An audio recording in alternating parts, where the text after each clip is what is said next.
Teologia puritana apresenta escatologia, política, antropologia bíblica, apologética, seitas, religiões mundiais, heresias, teoria da conspiração, evolução, criacionismo. Eu sou Luciano Firmino e você está no canal oficial de Apologética e Teologia. Assista, compartilhe e se inscreva. Em tempos de apostasia, a verdadeira interpretação sobre os textos bíblicos, que se refere à realidade espiritual, é a espada e o escudo do cristão. Mas será que você consegue discernir entre tantas denominações, teorias, religiões, opiniões, disse-me-disse, o verdadeiro profeta do falso? Estudar a Bíblia, o conjunto de 66 livros, significa usar a hermenêutica e a exegese, ou seja, a teologia, a história e a apologética.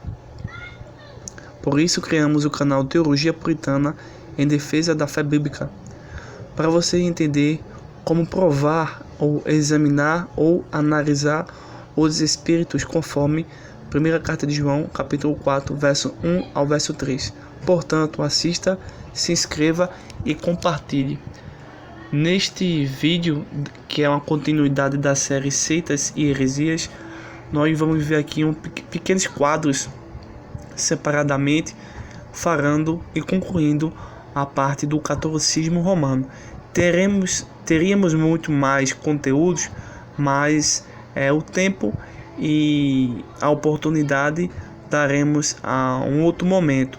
Mas acreditamos que nesse bloco vamos concretizar e encerrar a parte do catolicismo romano, que trata-se de uma refutação, de uma análise, de uma compreensão histórica, bíblica, teológica a respeito de uma seita que deturpa a pessoa da Trindade, de Deus Pai, de Deus Filho e de Deus Espírito Santo e as Escrituras.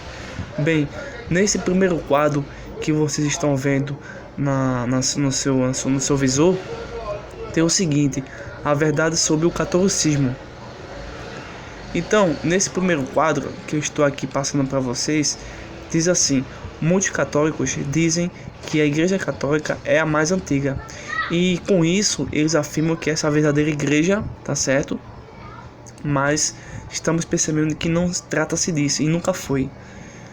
Houve uma reforma que tentou fazer com que essa igreja se tornasse a Igreja de Cristo, mas ela nunca foi. Contudo, a história deixa muito claro que ela nasceu por questões políticas ou pagãs, com a universalização do cristianismo provida por Constantino, a partir do Concílio de Nicéia em 325 d.C. Isso se deu em decorrência à invasão dos bárbaros no Império Romano do Ocidente. Ela ganhou este nome somente em 381 d.C., com o imperador Teodósio. Conclusão: a Igreja Católica não é a mais antiga e muito menos a Igreja de Cristo. A Bíblia registra o início da Igreja cristã 300 anos antes em Jerusalém e não em Roma. Verifique, por favor, 1 Coríntios capítulo 16 ao capítulo 19 e Atos capítulo 2, verso 37 ao 47. Isto é o que o texto diz. A Igreja Católica, portanto, consiste de uma paganização do cristianismo, ou de uma abominação e de uma apostasia literal e puro das Escrituras, para fins políticos, sociais e ecumênicos. Isso mesmo. Nesse próximo bloco aqui que vocês estão vendo, trata-se da seguinte questão: o que Deus pensa das imagens? Sabemos que a Igreja Católica tem imagens, são milhares de imagens, né? Sem fim. Mas o que as Escrituras ensinam? Ela diz o seguinte: não ter, você pode ver isso em Êxodo capítulo 20, verso 3 e outras referências a seguir. Não fazer imagem, você pode ver isso em Deuteronômio capítulo 27, versículo 15 e as outras referências. Ela diz que não venerar imagem é proibido, Mateus capítulo 4, versículo 10, Isaías capítulo 42, verso 8 e assim por diante. Não temer imagens, capítulo 10, versos 3 ao 5 de Jeremias. Não servir a imagem nenhuma, Êxodo capítulo 20, verso 5. não fazer procissão. Isaías capítulo 45, versículo 20. A Bíblia ordena jogar fora as imagens. Isaías capítulo 30, verso 22. As escrituras ordenam que nós destruamos as imagens. Deuteronômio capítulo 7, versículo 5 e o versículo 25. Nesse terceiro bloco aqui, verdades bíblicas sobre as imagens. São 7, né? Diz a primeira: são como espantalhos num pepinal. Jeremias capítulo 10, verso 5 ao verso 3 ao verso 5. Não somos nós que estamos dizendo, é o profeta Jeremias. Ponto 2. Quem as venera cultua a demônios. Não somos nós que estamos dizendo, é o apóstolo Paulo na sua primeira carta aos Coríntios capítulo 10, verso 19 ao verso 20. Terceira verdade bíblica: não tem poder e não tem vida. Não somos nós que estamos dizendo isso. É o profeta Jeremias no capítulo 10, versículo 5. O profeta Abacuque, capítulo 2, verso 18 ao verso 19. Quarta verdade bíblica sobre as imagens: ensinam a mentira e a confusão. Profeta Abacuque, capítulo 2, verso 18. Profeta Isaías, capítulo 31, verso 17. E o capítulo 41 e o verso 16. Quinta verdade: tornam-se semelhante a eras. Quem as venera? Em Salmos, número 115, verso 4 ao verso 8. Por isso que muitas pessoas não conseguem compreender as escrituras, porque seus ouvidos, sua visão e seu entendimento são obscurecidos para evitar as escrituras, né? Mas abra sua Bíblia aí, você que acredita no catolicismo romano, nessa ideia falsa e equivocada. Vamos ver aí na sua tradução. Sexta verdade bíblica: embrutece a pessoa e traz maldições. Profeta Isaías capítulo 10, verso 14 ao verso 15 e Deuteronômio capítulo 27, versículo 15. Sétima verdade bíblica: não é permitido usá-las como fotografia. Deuteronômio capítulo 4, versículo 16. A Bíblia manda jogá-la fora. Êxodo capítulo 20, verso 1 ao verso 5. Isaías capítulo 30, verso 22. E o capítulo 31, verso 7 do profeta Isaías. Nesse próximo quadro que você está vendo aqui, diz assim: as imagens e a consulta aos mortos. Conforme o livro escrito por Moisés em Deuteronômio capítulo 18, verso 10 ao verso 14, você pode depois consultar aí. É importante você verificar depois essas passagens. Rezar às imagens é abominação, tá bem?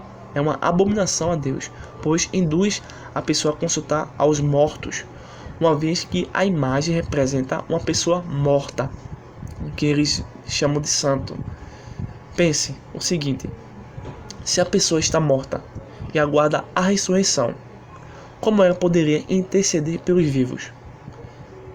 Se você for pensar, primeiramente ela tem que ser o quê? Uma divindade, uma deidade, né? Um semideus, um semi-anjo, né? Ela tem que ter poder sobre a morte, caso ela tenha morrido, e ela tem que ressuscitar. Terceiro, ela tem que ser, no mínimo, onisciente, onipresente e onipotente. Isso tudo é Jesus. Então as pessoas estão deturpando Cristo, colocando um falso Cristo dentro da Igreja Católica. Bem, isso implicaria na ideia espírita de que os vivos podem ter contato com os mortos. Então as pessoas que são basicamente católicas, acreditam no catolicismo, são espíritas sem querer, vamos assim dizer, né? Porque acreditam na intervenção e no poder de pessoas mortas, mas não no Cristo ressurreto, né? Para essa ideologia que deturpa as escrituras, Cristo não é suficiente, né? Segundo a Bíblia, Jesus sim é o único intermediário entre Deus e os homens. Você pode ver isso em 1 Timóteo capítulo 2, verso 5, Atos capítulo 4, verso 12 e João capítulo 3, versículo 13. Nesse próximo quadro, nós vamos ver os argumentos que os católicos romanos, tá certo, usam para defender as imagens. Em primeiro lugar, toda a argumentação deles é antibíblica. Segundo, fazem uma distorção dos textos bíblicos. Terceiro, não querem realmente as escrituras, né? Pois bem, há 3 argumentos que os católicos romanos usam para defenderem a veneração às imagens. Veja bem porque eles são equivocados. Primeiro caso, a serpente de bronze. Alguns defendem a fabricação e a veneração das imagens com base na ordem dada por Deus a Moisés de se esculpir a cobra de bronze. Números capítulo 21, versículo 8. Porém, quando nós interpretamos esses livros ou essa passagem, entendemos que Deus deu uma ordem a quem? A Moisés. Deus não deu a ordem ao catolicismo romano. Não existe isso. Ou Deus deu uma ordem a Moisés, ou Deus deu uma ordem ao catolicismo romano. Para se admitir a fabricação de imagens, primeiro você tem que modificar o texto aí. Em vez de Moisés botar, você riscar aí depois, catolicismo. Aí sim, faria sentido fazer uma substituição. Mas isso no texto não diz, e nem afirma e nem ensina essa substituição sorrateira que essa seita conseguiu e consegue destruir e modificar as escrituras. Bem, Jesus, porém, vê apenas como uma figura profética do Messias, né? João capítulo 3, versículo 14. Por isso, a partir do momento que começaram a venerar, ou seja, prestar culto, homenagem, tipos de oração, tipo de reza, a fazer um ato de devoção, foi preciso destruir. 2 Reis, capítulo 18, verso 3 ao verso 4. Então, nessa parte aqui, em canto nenhum está a afirmação de imagem de santos, né? Foi uma passagem, um momento da época para fazer o povo compreender verdades bíblicas. Porém, por causa da depravação, as pessoas começaram a fazer aquilo que o catolicismo faz: venerar, adorar imagens. E por causa disso, Deus mandou destruir aquela imagem, né? A serpente de bronze. Segundo caso, dos querubins da Arca do Senhor. Outros baseiam-se nos querubins da arca, construindo-os para ficarem no Santo dos Santos no templo. Você pode ver isso em 1 Reis, capítulo 6, verso 23 ao verso 28. Analise o seguinte. Letra A. Como o povo poderia venerá-los se o sumo sacerdote era o único que podia ter acesso ao Santo dos Santos? Isso nenhum católico do mundo possa responder. Hebreus capítulo 9, verso 3 ao verso 7. B. Como poderia ser exemplos de veneração se eles tinham suas faces encobertas por as asas, sem que pudessem ser vistas? Mas uma pergunta que nenhum católico pode responder. Terceiro, letra C.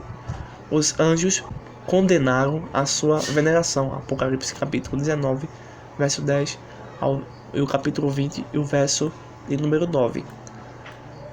Nesse próximo quadro diz o seguinte: o caso das fotografias e da veneração dos santos. Outros relacionam a imagem ao uso da fotografia de um ente querido que já morreu, ou a estátua de alguém que teve uma vida inspirativa, como por exemplo Tiradentes. Você já viu alguém fazer o sinal da cruz em frente à foto do falecido ou ajoelhar-se diante de Tiradentes? Nesse ponto, Deus condena o uso de figuras de homens com tal objetivo. Veja em Deuteronômio capítulo 4, verso 16 e Mateus capítulo 4, verso 10. Para concluir essa parte, é muito vasto esse ponto e outros, mas para concluir, né, para não impedir que você consiga compreender a questão, vamos encerrar por aqui falando sobre a missa. A missa foi instituída em 394 d.C., no lugar do culto cristão. A sua finalidade é a repetição do sacrifício de Cristo na cruz, de modo incruento, sem derramar sangue. Análise. Por que Jesus precisaria morrer mais de uma vez se o seu sacrifício foi eficaz de uma vez por toda e para sempre? Isso é uma pergunta. Confira Hebreus capítulo 9, verso 22 ao 28, capítulo 10, verso 8 ao 14. Como isso é inconcebível à luz da Bíblia? Não buscamos um Jesus que está morto. Buscamos aquele que ressuscitou, vive e voltará. Lucas capítulo 24, versículo 5. Portanto, a missa é uma abominação aos olhos de Deus. Então, encerramos nesse último vídeo a série sobre seitas e heresias, a religião do catolicismo romano. Nos outros próximos vídeos iremos abordar outras religiões pseudo-cristãs, iremos mostrar fatos que eles escondem de você e com esse vídeo você possa compartilhar, se inscrever, deixar uma dúvida, uma pergunta bíblica coerente com o texto e iremos entrar em contato, tá bem? Verifique também que nós temos agora um site, tá certo? Você pode ver um site, ele é recente, estamos trabalhando, colocando alguns artigos, tá certo? Temos um blog que já é um pouco antigo e tem uma variedade de textos. Temos também a nossa página no Facebook, você pode também estar participando conosco. E se você gostou, nos ajuda a continuar esse trabalho, que não é fácil, mas com sua ajuda iremos conseguir. Forte abraço e até o próximo vídeo.